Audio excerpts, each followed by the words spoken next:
sort of detail. It's especially with the samatha practice.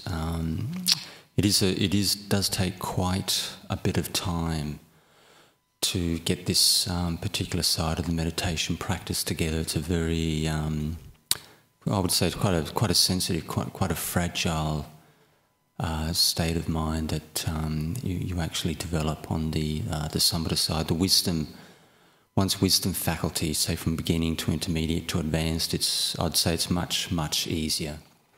But the samadhi practice, it's much more fragile. You actually have to protect it to a much greater degree. You know, especially with the level of sensory input, especially with what the lay disciples have to deal with, and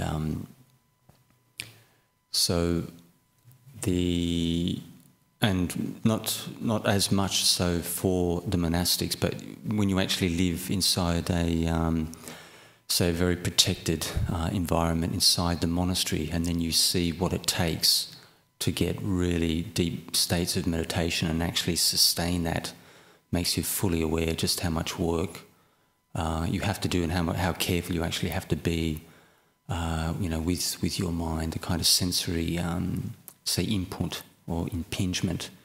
You have to be quite selective about the things that possibly you read or you study, because of the intellectual stimulation, the kind of people that you talk to, if they annoy you or bring up feelings of aversion, which you can carry for days on end. So all these opposing states of mind, that you find within the samatha practice, they lie within the realm of the five hindrances, but I won't go into that because it's a subject. It's virtually like a long talk in itself. So, with the five samatha factors on the side of, say, like pure tranquility or peacefulness of mind, so what you actually have is these say, like underlying mental principles which are necessary for you to actually bring the mind together in a unified state, a very, very, say, like firm, but, like relaxed, peaceful state of mind. So many of you are familiar with the five. You're looking at applied attention, sustained attention, joy, piti sukha, and, say, one-pointedness of mind. So, when I mention these words, what are we actually talking about when you undertake your meditation? So this principle of applied attention, what actually is it when you sit and walk? The application of the mind is, say, the exertion. It's the say the pressing, the applying of the mind to the meditation object of your choice. And naturally, there's a half a dozen different tools you can use within the samadhi practice at any time, and each person, they will see which particular technique is most conducive, at any particular session, because your mind is very, very changeable. So you have to keep swapping and changing with different objects to get good results. So applied attention is the first, say, the initial application of the mind, and you've got that when you actually experience the meditation object as a process, as an experience. Your awareness like knows that thing, that breath, that sense of loving kindness, that perception of emptiness. There's awareness. Once you lose the awareness, that factor is no longer there, because you've lost your meditation object completely. So that's just the initial point. And then the second one is sustained attention, and what that means is by continually maintaining one's focus, continually maintaining awareness the meditation object that you're using, that's when you can say, you've got sustained application of the mind. And so that's continuous awareness of the breath, of the loving kindness, of any kind of principle of perception, any kind of say like method or way of looking at a particular experience. It can be bodily or mental. Meditation is very, very fluid, very flexible. You can manipulate meditation objects. You can manipulate the way you see your experience many, many different ways. So you've got applied attention when you have that continuous moment-to-moment awareness of the object you choose for your focus. And then what actually happens over time naturally takes it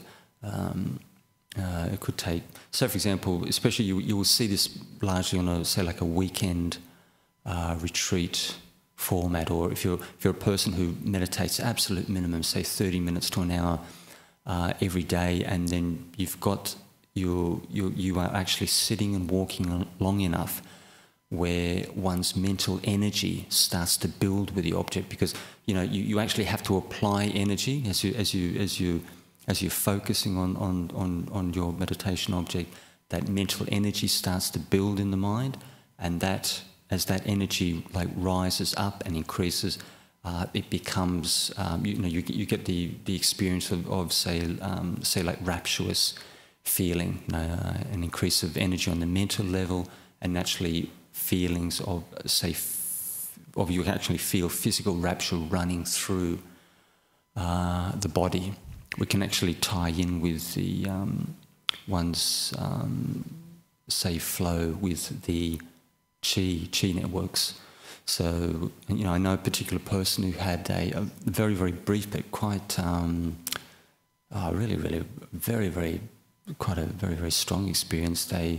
They were meditating till late, I say after midnight, and they started to get a bit dozy, and then they laid down and they kept watching the breath, and they were in this kind of in-between state where their attention was there on the breath, but they were just incredibly relaxed, just that point before the person loses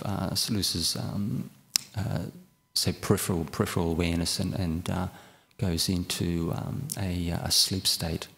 And at that point, the person's mind was so relaxed, the sense of letting go was so strong that they just got this full flow, like this energy rush from the chi points in the soles of the feet right up through the body for not an incredibly long period of time, maybe possibly definitely well under 10 seconds, roughly.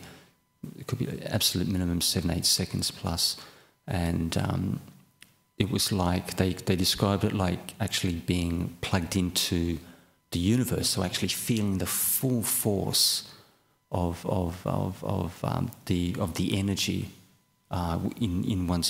within say the natural world, being able to actually pass through your physical body, and then with that flow state, that energy flow, moving up through the body and then up through the spine, and then actually reaching the mind, and then the mind exploding into light. So you've got that correlation where the letting go is so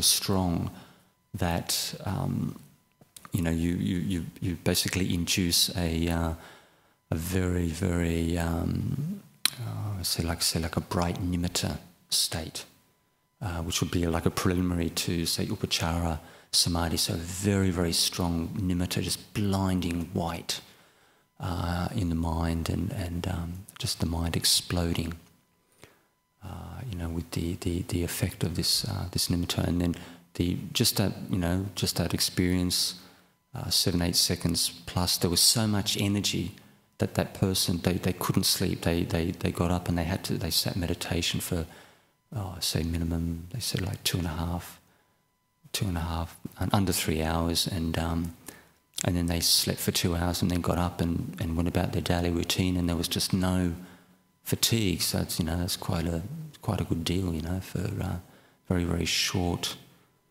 energetic experience, and the mind is just so bright with this kind of energy. So that's the energy that you can get with very, very deep samadhi, at least the initial stage. If you're able to sustain a nimitta, a samadhi nimitta in the mind, then you really understand how much energy you can actually generate within meditation, and what the experience of the mind element is as you move through that stage. So with those very, very so with this rapturous experience, people move through like 5 stages of rapturous feeling. From very very sort of gentle, feelings running through the surface, towards the surface of the body, to the 5th stage where you just got full body energy flow. You're still aware of your peripheral senses. There's still full awareness, but it's something similar to say for example, people who do the Kundalini yoga, and they're able to actually open, say, what would they call it? Say like open the Kundalini at the base of the spine, and that you get this. You open the chakras up, and you get this full like energy rush. It could be, you can look at it from that angle in relation to Kundalini yoga. You can look at it from the angle of, say, Tai Chi or Qi Kung. There's a number of say like practices which like relate to that kind of experience. So with these rapturous feelings that you go through as you pass through, say from the 1st stage through to the 5th. Once you reach the 5th stage, the experience becomes very refined. The bodily and mental experience quite refined, until the point where you experience virtual. You start to touch on the, say, feelings of bliss, which is much more pronounced on the mind because of the refinement of the state. It's a very pronounced mental state, and then from when a person starts to experience the mental bliss, you usually find that they've either very, very close, or they've got the nimitta actually in the mind's eye, and the piti sukha, that very refined happiness actually draws you in. Actually draws you into the mind, into what they might call, say, full concentration, or say like full unification of mind. So you're using your initial object. Especially loving kindness is very good to induce that kind of state. The breath, they're both very refined objects. Some people can do it with the hard cookie practices, like the very coarse objects, like things like death, contemplation of death, and the body contemplation. But you usually find people, they've got to have some kind of propensity, some kind of disposition. It's quite possible they could have developed that as a skill in maybe possibly the past life or the one before. So when they work with that object, again, they can get quite good results with it, even though some people may find it quite coarse in nature. These people, they can get very, very strong feelings of joy and bliss occurring in a very short period of time. So that last factor, that gathering together, that unification is where the one's attention gets, like, through the sheer power of the bliss, the seductiveness of the bliss, gets drawn in.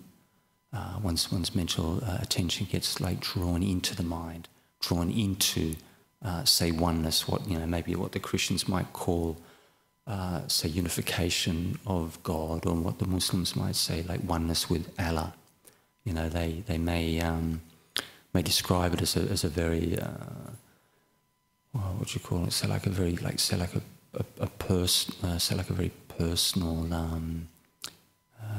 so like God-orientated kind of experience, but in reality it's a mind experience, very pure, blissful mind experience. But they may personalize it with their, with the God of their choice, and you see this this kind of experience in virtually all the major religions of the world.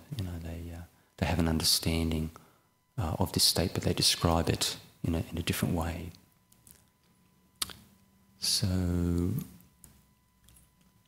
what we'll do is start with the because I want to put a bit of emphasis on this sustained attention. This is something I've had to pay more attention to lately. I was using a very broad focus for about 5-6 years, but the samadhi just wasn't strong enough. So what I want you to basically do is to, within the meditation, as we move through the meditation, is to sustain attention continuously on the breath or the loving kindness. I'll just talk you through the format. And because in order to really suppress the hindrances, in order to get this mind quiet, you're going to have to use a degree of, say, like comfortable force, possibly, especially at the beginning stage, to the intermediate. If you can't let go of the thinking process very easily, you have to sustain attention to really get this mind quiet, and use your wisdom practices as the say like a higher principle to problem solve, to remove obstructions. But it's good to see how quiet you can get your mind by this continual application. So because the breath and the loving kindness, they are the best ones to work with. If you're looking at the samatha practice, we'll spend most of our time on that, and we'll just sort of do a variation on a theme as we move along. And so what we'll start with is we'll just with the beginning instructions, just get yourself in a comfortable position with your back upright, head upright but comfortable. Make sure you can breathe into the full chest, and there's nothing tight around the throat, the waist, knees, and around the elbows. And we'll start with the loving kindness, say at least 5 to 10 minutes. So what I want you to do is, with this kind of approach, with the mantra formulation, we use a mantra formulation of your choice using keywords which are important to you, and then you do the mantra continuously with absolutely no spaces between the words. So with the approach, so with the standard metta approach, we use the formula, say for oneself. Actually, probably a good idea. We'll do the. I think it'll work quite well. We'll do the full range. We'll move from oneself, and we'll go out to all beings, and then we'll couple it with the breath, and that will give you the best results, the best feel, because you want to be able to induce those feelings of joyfulness and bliss, hopefully. So choose the positive words which are suitable for your character. May I be happy, successful, confident, blissful, joyful in nature. May I be wise, skillful, patient.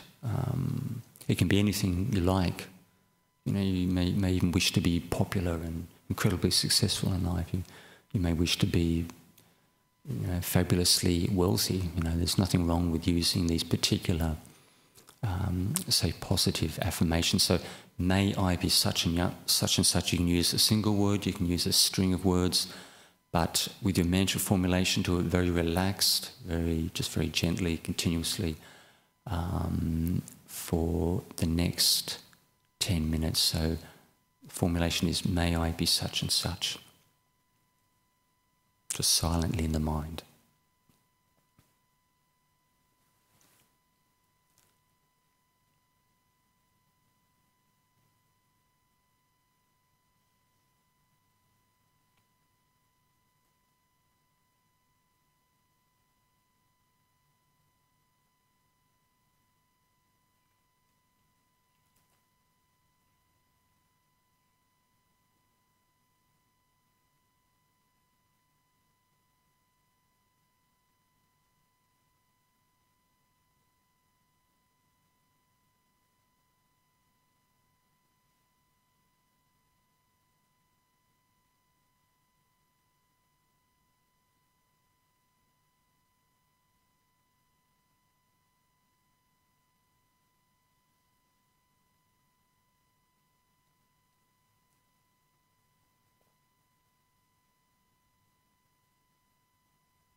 So now I want to introduce the breath meditation. I want you to watch the breathing cycle between the throat and the belly button. Just watch the breath in the full chest section, and then we'll increase the range of the loving kindness.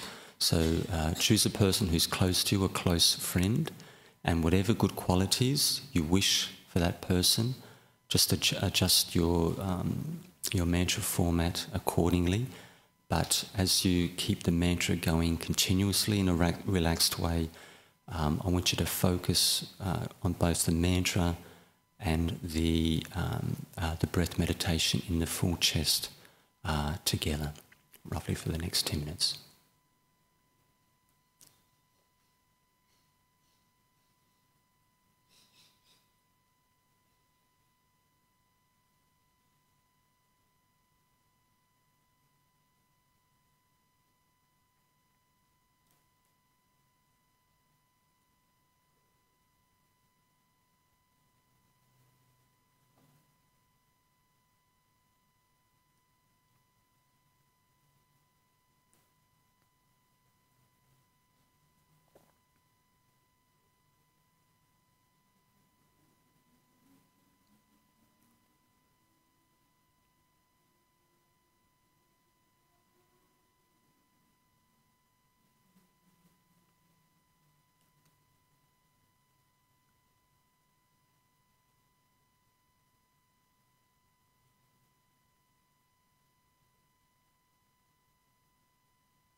you still find you have thoughts intruding into the meditation process, just stop for at least 15 to 20 seconds or so and examine that particular thinking process, that mood, and come to an understanding of that, something which needs to be addressed or worked out. And because as you investigate this kind of slightly disturbing phenomena, it tends to relax and the mind settles down, at least to a small degree.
So with the loving kindness, I want you to now go out to a neutral person, somebody you neither love nor hate. Just a person you feel maybe just quite neutral, ambivalent towards. And whatever good qualities you wish for that person, please do so, maintaining the sustained attention. But now with the breathing cycle, I want you to narrow it down and drop down to the abdomen and watch the sensation of breathing at the level of the abdomen as you keep this loving kindness going continuously.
So we'll take the metta out a bit further. If you can choose a person that you say dislike to a small degree, not necessarily you hate or can't stand them, but maybe a person that you don't necessarily get along with or see eye to eye.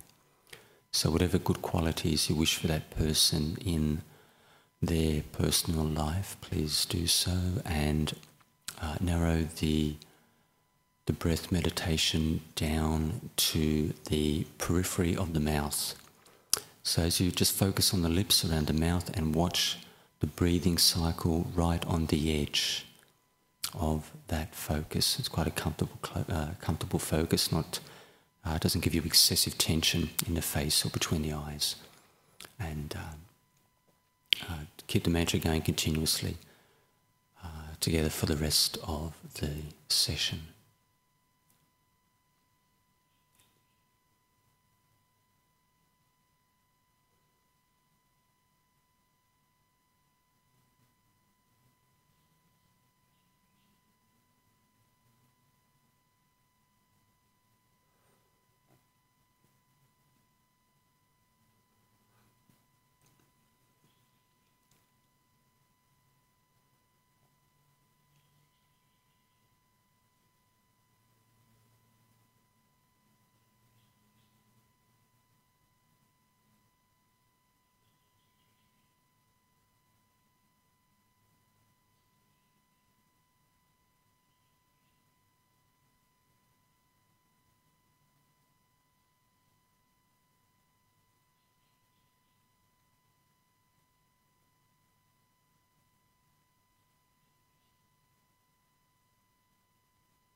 As this loving kindness gets stronger, just see if you're able to place your attention on that feeling of metta that you've been generating.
So we're coming towards the end of the session. So just reflect back, see if you see any change in the peacefulness in your attitude towards yourself and towards others. And I'll ring the bell 3 times, and you can open your eyes when you're ready.